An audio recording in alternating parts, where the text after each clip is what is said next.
CoinMama is a simple and secure way to buy cryptocurrencies. Use easy payment methods such as credit and debit card, BankWire, and even Apple Pay. Get started in minutes. Welcome everybody, my name is Caleb, and this is the video that I want you to watch before buying any cryptocurrency, before you put your money at risk. I'm not saying that cryptocurrency is a bad thing to buy. Of course not. I own cryptocurrency myself. I just think there's a few things you should know before you take that step, just as precautionary measures so you don't lose your money, get scammed, and so forth. So consider this your cryptocurrency 101 guide, especially if you want to get purchasing cryptocurrency here in the next today, for example. So what do you need to know exactly? Well, the very first thing is that you should first understand that cryptocurrency, that is the broader term to describe all of these different coins. Bitcoin is one example of a cryptocurrency. It's kind of the main cryptocurrency, so much so that all the other coins are often categorized as altcoins. Altcoins are just cryptocurrencies other than Bitcoin. Now, when you want to acquire Bitcoin, there's numerous ways you can do it. For example, you can sell something in exchange for Bitcoin. That's one way. It's a little bit more challenging. The easiest way to probably get Bitcoin is to just purchase it using a fiat currency such as United States dollars. So where exactly do you get started to buy Bitcoin or any of these cryptocurrencies? Well, you usually will use some kind of broker or exchange, and there are a lot of them out there. Now, my thoughts are as long as you go with a fairly reputable exchange, you're going to be okay. The risk is when you go to some more sketchy exchanges that maybe promise more than seems realistic, or if you're leaving a bunch of cryptocurrency on this exchange, then you're putting that money at risk as well.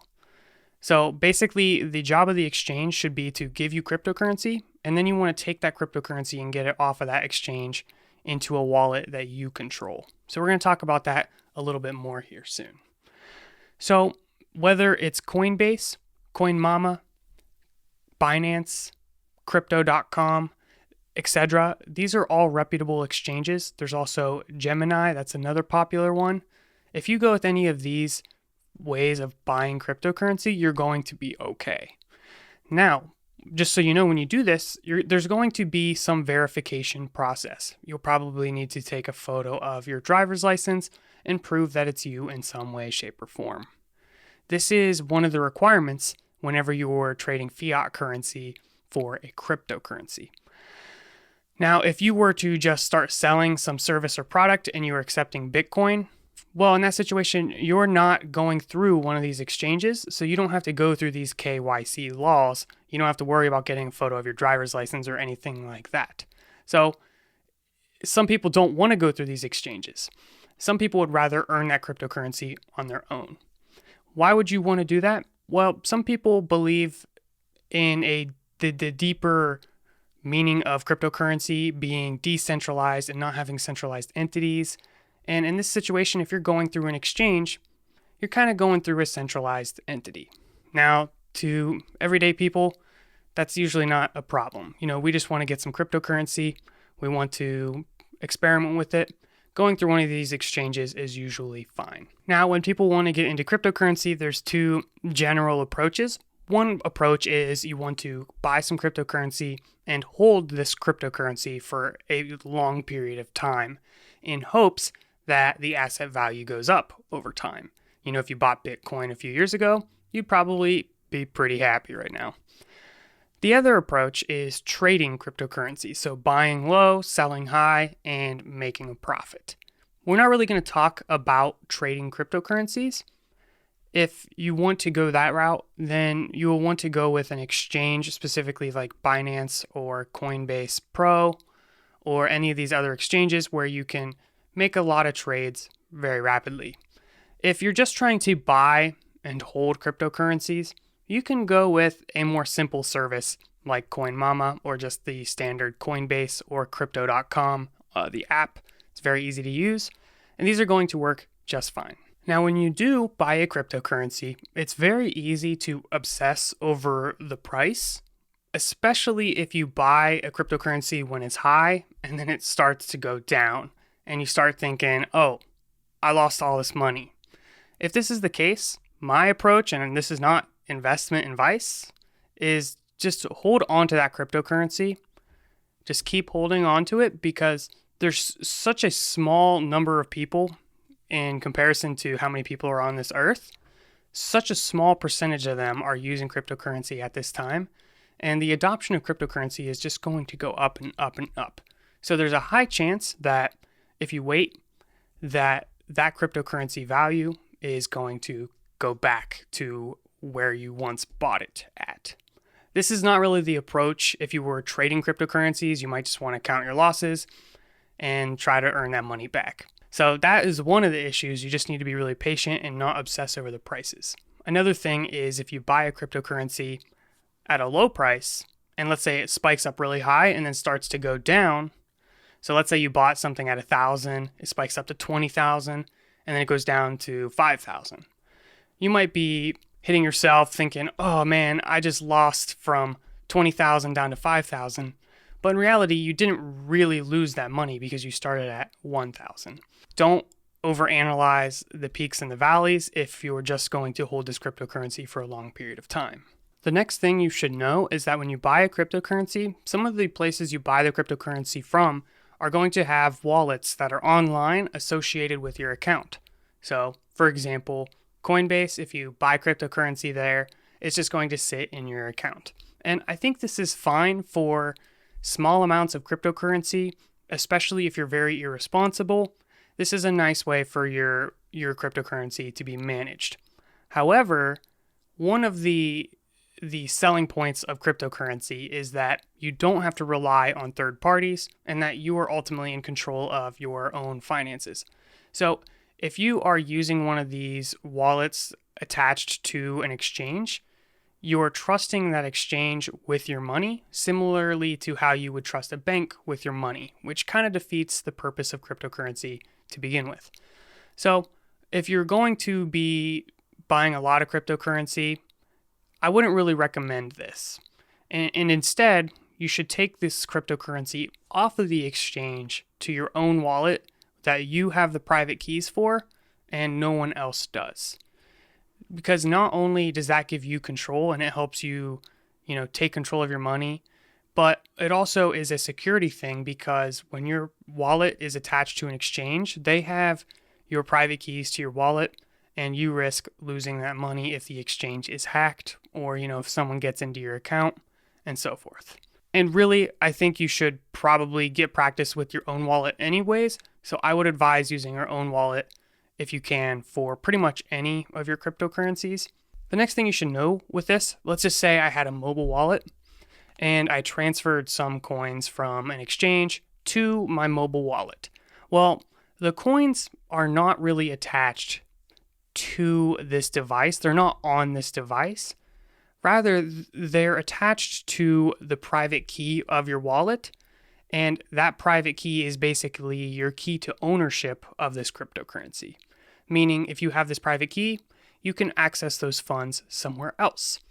The funds are not attached to any device or any location. They're attached to the private key. In plain English, don't give out your private key. The private key is your username and password to spending this money. Don't share that with anybody.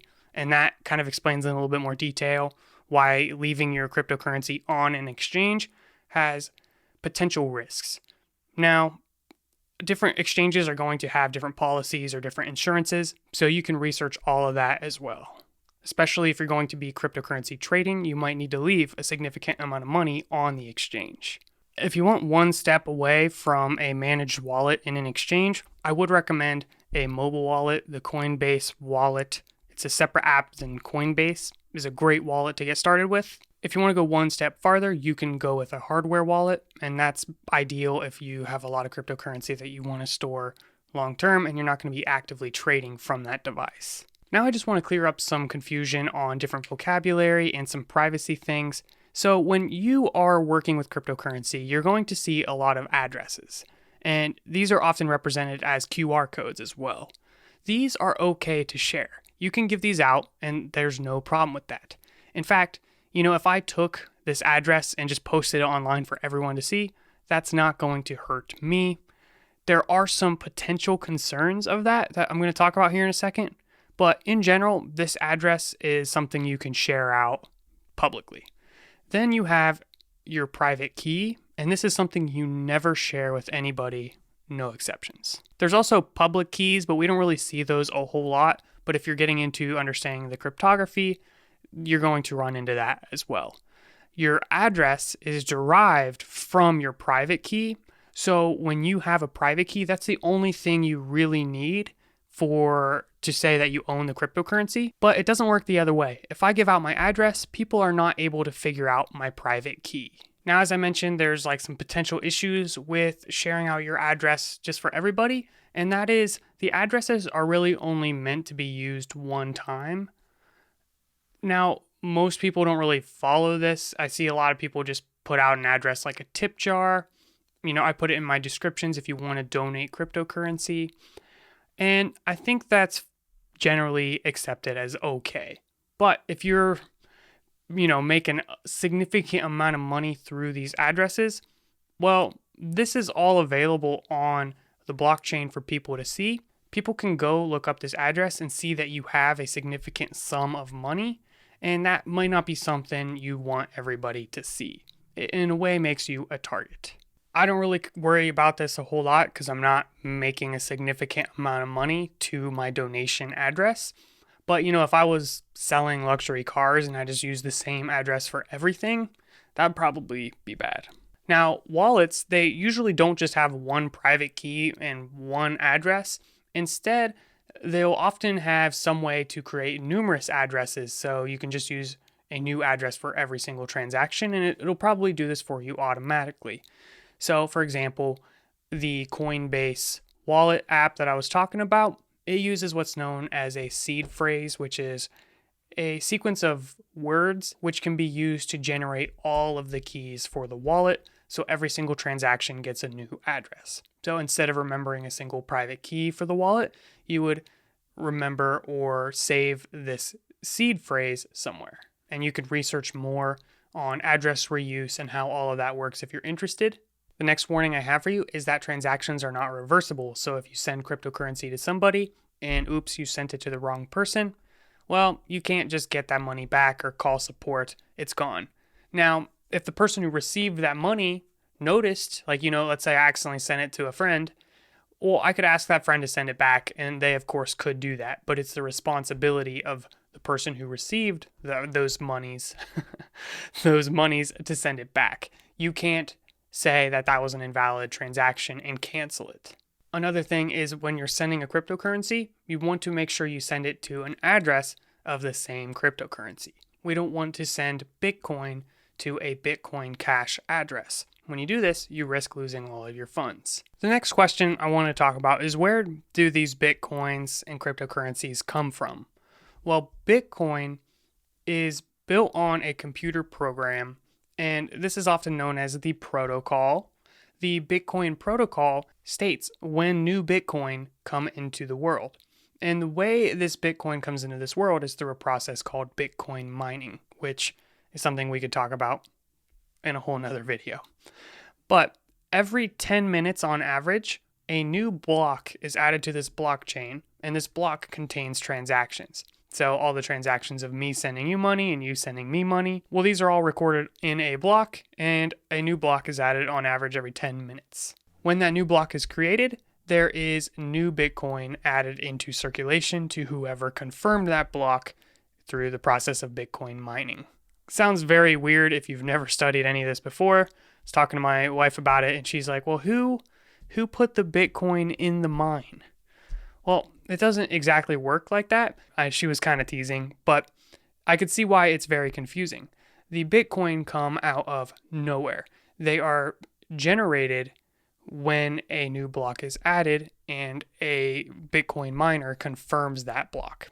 So because a limited number of Bitcoin are added into circulation and getting this new Bitcoin is very competitive, Bitcoin is very scarce. So when the demand for Bitcoin goes up, the value really easily goes up with it because we can't just double the amount of Bitcoin in circulation. And Bitcoin is built on a self-adjusting system where if the demand for Bitcoin doubles, well, it now becomes twice as hard to get new Bitcoin, and this is going to make that block time stay on average 10 minutes. This system of bringing new Bitcoin into circulation through this process of mining is called proof of work.